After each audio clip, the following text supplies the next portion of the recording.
In this lesson, we're going to take a look at body image and see how it impacts our patients. Everybody has a general understanding of what body image is, and I want to clarify it for our purposes. And what we're talking about when we say body image is we're talking about how a patient actually perceives themselves in terms of their looks and the way that they see themselves, maybe aesthetically, or even their level of sexual attractiveness. And we also want to be aware that when we're talking about body image, that body image is going to look different in different cultures. They may have a different understanding of beauty and health, or maybe a different interpretation, and those things influence their own perception of body image. One thing that I want to, that I think is really important for you to know is that the closer that a patient is in relation to their ideal body image, the more positive their body image perception is. So if their ideal image is a fit person and they are becoming fit, they are getting closer to that ideal body image. And you also need to think about that just because a patient has a positive body image, that it may not actually be healthy. And we'll talk about that when we talk about goals a little bit later. Also, I want you to keep in mind that body image is related to sexuality. It's related to youthfulness. It can also be related to health and strength. And it's also related to femininity and masculinity. So let's take a look at how all of these things impact our patient. As our patients are aging from children to adults, they're going to hit puberty. And what we need to be aware of and to consider are all the things that are going to impact their perception of body image. So when these secondary sex characteristics kick in, it's really going to change how they perceive their own bodies.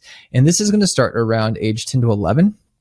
And it's not only going to be their changing bodies that impact them, but it's also how they're developing cognitively and also their perception of body image. And also they're going to start paying attention to influences from society. They're going to have pressures from society to look a certain way. There may be pressures to be a certain height or a certain weight or to have a certain muscle mass. So you need to be aware of some of those influences from society, and we need to try to promote positive influences. The other thing that's going to impact your patients are their role models. So if you have let's say you have an adolescent patient and you have parents that are really involved and they're great role models and they have this good perception of body image, then you can expect that quality or that characteristic, and you can expect your patient to have similar goals for their own body image. Likewise, if you have negative role models or your patients are looking to the wrong role model for their perception of what is aesthetically pleasing or is attractive, these things can negatively impact your patient, and it can negatively impact how they perceive their own body image.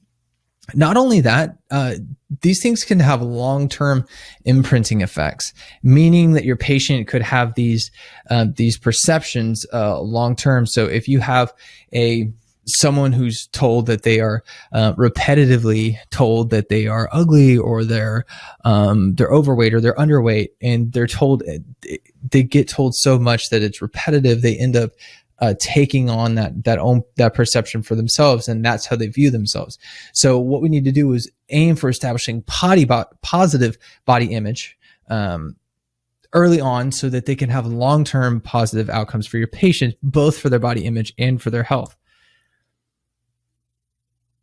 And when we talk about intrinsic components of body image, what we're talking about are things that the patient will do. So these are patient-driven. These are things that the patient will do for themselves in order to make them feel better because it gives them confidence or a sense of pride. These are their own personal goals. These are the things that they personally aim for. So as they start to achieve these goals, like with fitness, they may start to have more of a positive body image. Also, in terms of health and wellness, if you have a patient with a goal of being a healthy weight and they're working with physicians or other medical professionals or trainers, this is an intrinsic component. This is something that's motivating them from within. On the other hand, you have these extrinsic components. So these are things that come from the outside of the patient. So these are like pressures from society. These could be things that are seen on TV or in the movies, or pressures from their friends. If their friends shop at a certain store, they may feel like they have the pressure to shop at the same store so they can fit in and they can conform with that.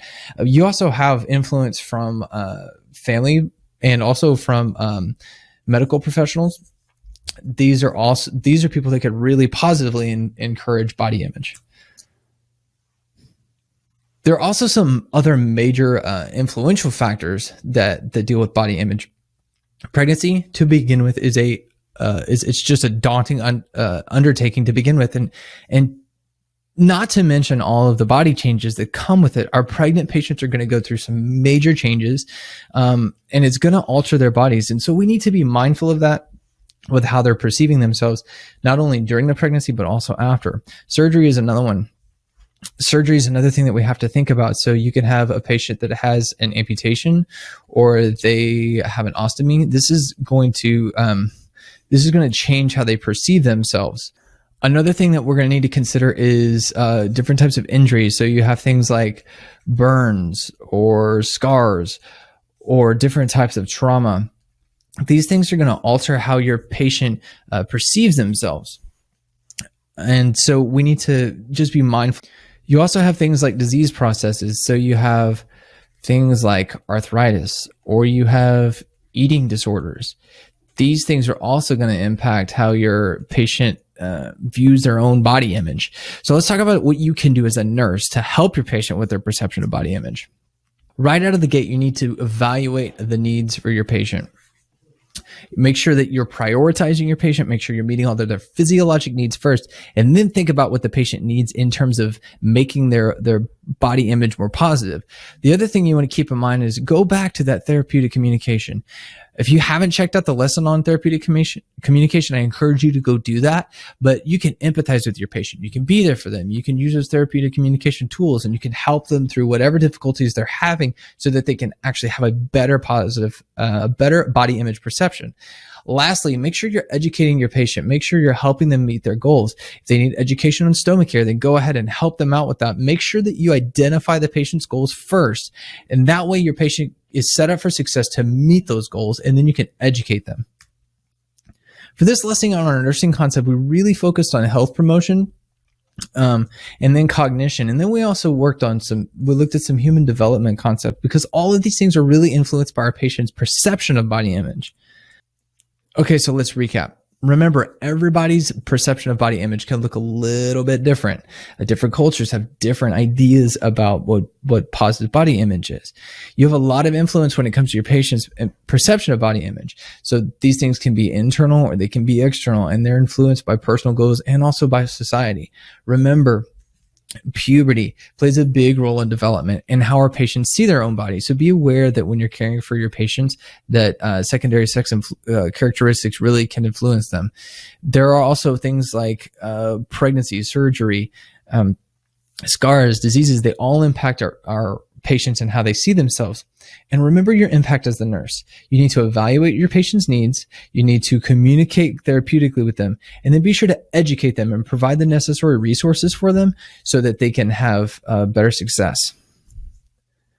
And that's it for our lesson. Make sure that you check out all the resources attached to this lesson. Now go out and be your best selves today. And as always, happy nursing.